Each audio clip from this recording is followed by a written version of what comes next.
আসসালামু আলাইকুম প্রিয় দর্শক, স্বাগত জানাচ্ছি আজকের আলোচনায়।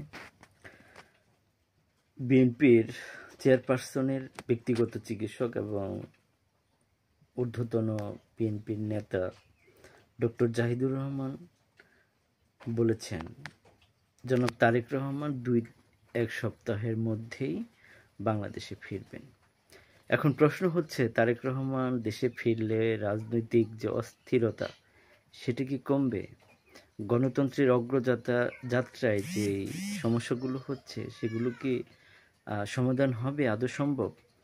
বিএনপি বহুদিন পর কমিটি করার জন্য বিভিন্ন জেলা উপজেলা পর্যায়ে বিভিন্ন ধরনের সমস্যার সম্মুখীন হচ্ছে, যদিও দলীয়ভাবে ঘোষণা আছে যে যারা ত্যাগী এবং নির্যাতিত নিপীড়িত তারাই অগ্রাধিকার পাবে কমিটিতে বা বিভিন্ন মনোনয়নে।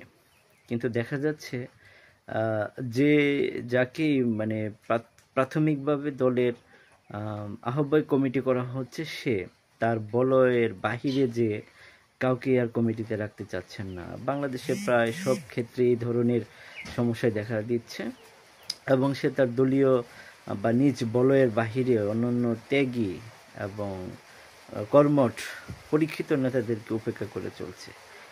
জনাব তারেক রহমান আসলে কি এই সমস্যার সমাধান হবে? হ্যাঁ, তিনি দলের দায়িত্ব নিলে অনেক সমস্যার জট খুলে যাবে, কিন্তু যে কমিটিগুলো ইতিমধ্যেই আওয়ামী দূষরদের দ্বারা পুষ্ট, যেখানে আওয়ামী লীগের অনুপ্রবেশ ঘটেছে, আওয়ামী দূষরদের যারা আওয়ামী লীগদের সাথে আঘাত করে চলেছে, তাদেরকে কি বাদ দেওয়া সম্ভব? যদি রিফর্ম করা হয়, এখন যেই ত্যাগী নেতাদেরকে বাহিরে রাখা হয়েছে এক ধরনের জটিলতা সৃষ্টি করছে, কিন্তু পরে যদি এদেরকে সরিয়ে দেওয়া হয় এবং যাদেরকে কমিটিতে অন্তর্ভুক্ত করা হলো এদের নিয়ে কি কোনো সমস্যা হবে না?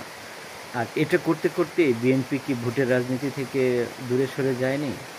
এই সুযোগ নিয়ে অন্যান্য রাজনৈতিক সংগঠন, জামাত, এনসিপি, তারা কি ভোটের মাঠে এগিয়ে যাচ্ছে না? আশা করি বিএনপির অ্যাক্টিং চেয়ারম্যান জনাব তারেক রহমান দেশে ফিরে রাজনৈতিক অস্থিরতা, গণতন্ত্র পুনরুদ্ধারের অগ্রযাত্রার শেষ পর্যায়ের কাজগুলো তিনি অত্যন্ত সুনিপুণ এবং দক্ষতার সাথে করবে, সে প্রত্যাশা ব্যক্ত করছি। আসসালামু আলাইকুম।